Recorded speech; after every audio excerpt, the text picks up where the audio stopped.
ሄሎ ሀሎ፣ ጤና ይስጥልኝ። አውሮ ይስጥልን። ገብረ ስላሴ እባላለሁ። ገብረ ስላሴ እቱ ጋር ቁጥርህን አስቀምጠህልኝ እኮ ደውል ብለኸኝ ነው የደወልኩ። ምን አስቀምጠህ? ቁጥርህን አስቀምጠህልኝ ቲክቶክ ላይ፣ ከዛ ደወልኩልህ። ኦ ገብረ ስላሴ ነህ? አዎ፣ እስኪ ደውልልኝ ምናምን አልከኝና ደወልኩልህ። ይኸው። ገብረ ስላሴ ደህና ነህ? እግዚአብሔር ይመስገን። ሰላም ነው? እግዚአብሔር ይመስገን። እንዴት ነህ? ደህና ነኝ፣ እግዚአብሔር ይመስገን። ክብሩ ይስፋ ለመድኃኒዓለም። በጣም ጥሩ። እንደው የምትናገረው ነገር ወላ ደስ ስላለኝ ነው የደወልኩልህማ ወንድሜ። ያው ወንጌል ምናምን ስታስተምር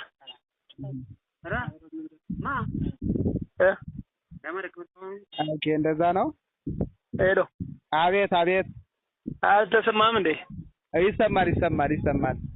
ወንጌል ምናምን ስታስተምር ያስደሰትከኝ የትኛው ትምህርት ነው ደስ ያሰኘህ? እዛው የጻፉልህ ላይም ያለው ነገር ምን ያደርግ? ስማ፣ አቤት።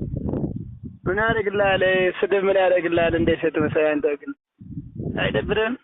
ምን ብዬ ተሳደብኩ? ቻላቸው ትምህርት አንድ የእግዚአብሔር ሰው ሆኖ ትምህርት ማስተማር ወንጌል ማስተማር እንጂ ምን ሰው ጋር እንደዚህ የምትሆን ምንድን ነው አንተ? በጣም እኮ እየቀጠፍኩ የምታስተላልፉት ነገር ሁላ ማለት ነው። እኔስ እንደው እየገረመኝ ማርያም። የት ነው የምትኖር አንተ? ደቡብ ጎንደር ነው? አዎ። እና እዛ ገዳሙ ላይ የሚፈጸመው አገልግሎት ርዕሰ ባህታዊው የሚፈጽሙት አገልግሎት ከቤተክርስቲያን ትምህርት አንጻር እንዴት ትገመግመዋለህ አንተ? አሁን ለምሳሌ በጣም አሪፍ። አንድ ደግሞ የጠየቀውን ይጃለሁ። እሺ፣ የጠየቀውን ነገር ይጃለሁ። ግን ሂደህ ታውቃለህ ወይስ ዝም ብለህ ነው ያን እንትን የምትለው? አባ ዮሐንስን አውቃቸዋለሁ። ራሳቸውን አባ ዮሐንስን ሄዳችሁ ታውቃላችሁ? አባ ዮሐንስን በአካል አግኝቻቸዋለሁ። አውቃለሁ። እሺ፣ በምኑ ነው የተሰራ ዊግ ነው? እኔ በእጄ ነክቼዋለሁ። በእጄ የተሰራ ዊግ ነው? በእጄ ነክቼዋለሁ። ልጅ ወልደዋል? ያየሁት ልንገርህ፣ ህፃን ነበርኩ የዛሬ 18 ዓመት 2000 ዓመተ ምህረት መጣው እኛ ጋር። እሺ። እና ምንድነው ያየሁት? እንደ ቤት መወልወያ የተፈተለ የተሸረበ ጸጉራቸው እና በጣም ሸካራ ነው። የፈረስ ጸጉር ነው የሚመስል። የእሳቸው ጸጉር ይሁን እና ዊግ ነው ግን የተሸረበ ነው አልኩ። የተሸረበ ማለት ትክክል ነው። የተሸረበ ነው ዝም ብሎ በቃ በተፈጥሯዊ የተሸረበ ነው ወይስ ዊግ ነው ምናምን እንዳልኩ ይሰምቼ እኮ ነው። በሰው እጅ የተሸረበ ካልሆነ በቀር እንደው በተፈጥሮ እንደዚያ አይነት አይቻልም። ግን የእግዚአብሔር ስራ አይታወቅም። ዞሮ እሱን አላውቅም። እኔ አሁን በዚያ በዊጋቸው አይደለም እኔ አሁን የምቃወመው። በቃ ይተማመናለሁ። በጣም ይሄም ጥሩ ነው። ከምትቃወሙ ነገር አሁን አንዳንዴ ደግሞ ምን ያደርግልሃል? አንተም ያው ምን ያደርግልሃል? የራሳችን እንኳን ኃጢአት በዝቶ ያለ ሲሆን ወንጌል ማስተማር ካልሆነ ምን ያደርጋል? ስድብ፣ የሰው ስድብ ምን ያደርጋል? የስድብ መንፈስ እኮ ከባድ ነው ወንድም። ምን ብዬ ተሳደብኩ? ሻላችሁ ንገረኝ። ምን ብዬ ተሳደብኩ? ያዋረድካቸው እኮ ነው። ምንድነው? አንድ አባት ቢኖሩበት ምን ችግር አለ? ምን ችግር ሁሉንም ያውቀው ፈጣሪ አለ እንዴ? ኧረ ቻላቸው። ይኸውልህ አሁን እኔ እኮ የምቃወመው በኢትዮጵያ ኦርቶዶክስ ተዋሕዶ ቤተክርስቲያን ስም የምንፍቅና ትምህርት ማስተማራቸውን፣ ከመጽሐፍ ቅዱስ ውጭ መንቀሳቀሳቸውን፣ ህዝቡ እሳቸውን ቤተክርስቲያን ማምለክ መከተል ሲገባው እንዲከተል ስላደረጉ እንጂ ሌላ ምንም ችግር የለብኝም።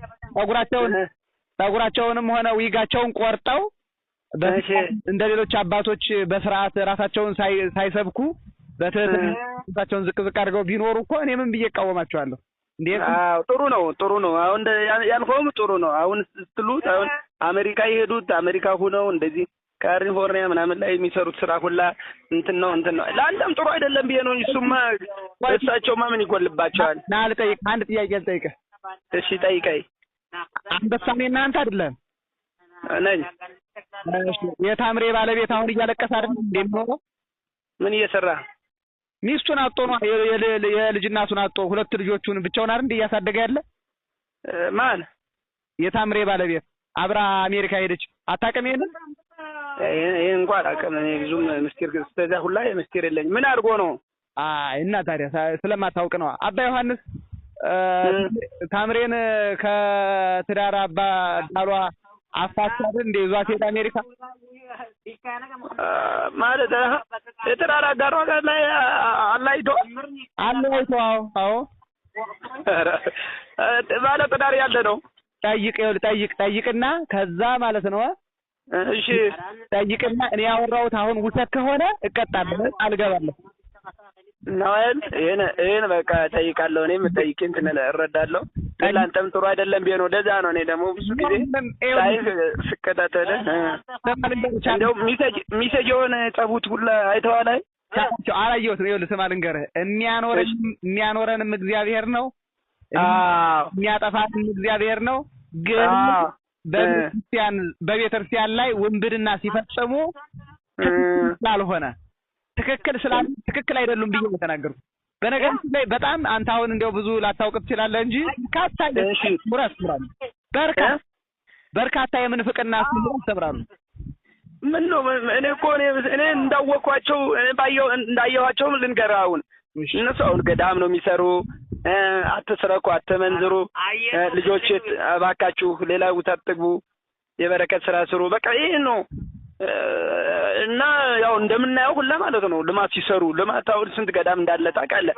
አሁን ደግሞ በእንትንም ልታይ ትችላለህ፣ ከኔ በላይ ልታይ ትችላለህ። አሁን አሜሪካ ካሊፎርኒያ ላይ የተሰራ ገዳም እያየህ ነው። አውሮፓን እንትን ማን ነው የሚባል ከአውሮፓ 2 ገዳም የተሰራ ነው። እዛ ላይ ሆነው ሚስት ይዘው ምናምን ሲሉ በጣም እየገረመኝ እንትን ስትሉ ሰማኝማ። እኔ እስቲ እንደው አሁን በእሳቸው ስም ባህታዊ እየተባለ እሺ አውሮፓ የሄደ የምታውቀው ሌላ እንደው አንድ ሰው አለ? እሱማ ይኸውልህ የእግዚአብሔር ስራ ነው። ምን አገባል ከእግዚአብሔር ስራ። ዋናው ነገር ጥሩ ነገር መስራት ነው እንጂ እንኳን አሜሪካ፣ አውሮፓ፣ ሌላ ሀገር ሄዶ ክርስቲያን ቢያደርግ ምን ችግር አለ? ዋናው ነገር መሰረተ ልማት ነው የሚሰራ፣ ወንጌል ነው የሚሰብክ፣ ምን ነው የሚሰራ ማለት አለባችሁ፣ መገምገም አለብህ ብዬ ነው እንጂ እኔማ ናላቸው። ይኸውልህ ልንገርህ፣ ቅድም የነገርኩህ አጣራ፣ የታምሬን ጉዳይ አጣራ አንድ። እሺ ሁለተኛ ደግሞ ከቤተክርስቲያን ትምህርት አንጻር ባህታውያን እንዴት ነው የሚኖሩ ብለህ ጠይቀህ ሁለቱን ነገር ከመምህር ከአንድ መምህር ጠጋ ብለህ እንደው ብህቱና ማለት ምንድነው ባህታውያን አኗኗር እንዴት ነው ብለህ ጠይቅና እሺ ከዛ እኔ ከምናገረው ውጭ ከሆነ እቀጣለሁ። ኧረ ምን አገባን እኛማ። እንደው እኔ ምን እኛ ምን መሰለህ ያው እኔም ያው የፈጣሪ ስራ ሲሰራ ደስ ይለኛል። ማንኛውም አንተም ትሁን ማንም ይሁን ወንጌል ሲያስተምር ደስ ይላል። የፈጣሪ ስራ ምናምን ልባስ ሲሰራ ደስ ይላል። በዛ ነው እንጂ እዛ ሁላ ፖለቲካማ ምን አገባኝ። ዞሮ የስድብ መንፈስ በጣም ያስጠላል። ያው እግዚአብሔር በሚያውቀው መንገድ እግዚአብሔር እሱ ይፈታል ብዬ ነው እንጂ። ሌላ ደግሞ አንድ ጥያቄ ደግሞ ልጠይቅህ። እሺ አሁን ከፊት ለፊት አንተ ሞተር ላይ ነህ። ከፊት ለፊት አንድ ሌባ ሰርቆ ከአንድ ደካማ እናት ላይ አንድ ሌባ ሰርቆ፣ እሺ እንግዲህ ሞተር ይዛል፣ አንተ ሞተረኛ ነህ። እሺ ዝም ትለዋለህ? እሺ የማትደርስበት ሰርቆ ከአንድ እናት ላይ ነው የምልህ። ከአንድ እናት ላይ የሆነ ቁስ ሰርቆ ቢሮጥ ሮጠህ የማትደርስበት ቢሆን ሞተርህን አስነስተህ ልትይዘው አታሮጠው? እሺ አዎ እሱማ ባይኔ ያየሁማ አልሰደውም። አዎ ትክክል ነህ።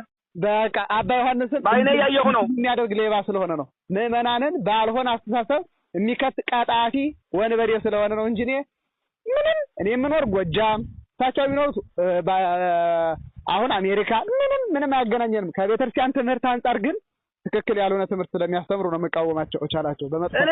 እኔ ብዙ ጊዜ ሄዳለሁ። ትምህርቱ ምንድነው ነው የሚያስቀይመው? ትምህርቱ ምንድነው? ወንጌል ሲያስተምርት እንኳን ሰው አታክልት ያለው ሁላ ያለቅሳል። እንደው በእሳቸው ትምህርትስ ምንድነው የሰራው ነው እኮ ነው። እኔ እኮ ያን ያልከውን አላውቅም። በፖለቲካ ውስጥ እኔ እዛ ላይ እንትን አይደለም፣ ግን ያየሁትን ግን ማለት ነው ትምሩ ምን ሲሉስ በቃ አሁን ብዙ ቀን እዚያ ላይ ያለን እንሄዳለን። አሁን ያ ወንጌል ሲያስተምሩ ምኑን ስናይ ጥሩ ናቸው። እኔ በውስጥማ ምን አውቃለሁ? ከፈጣሪ ውጭ ፈጣሪ የፈጠረ አምላክ ብቻ ነው እንጂ የሚያውቀው እግዚአብሔር።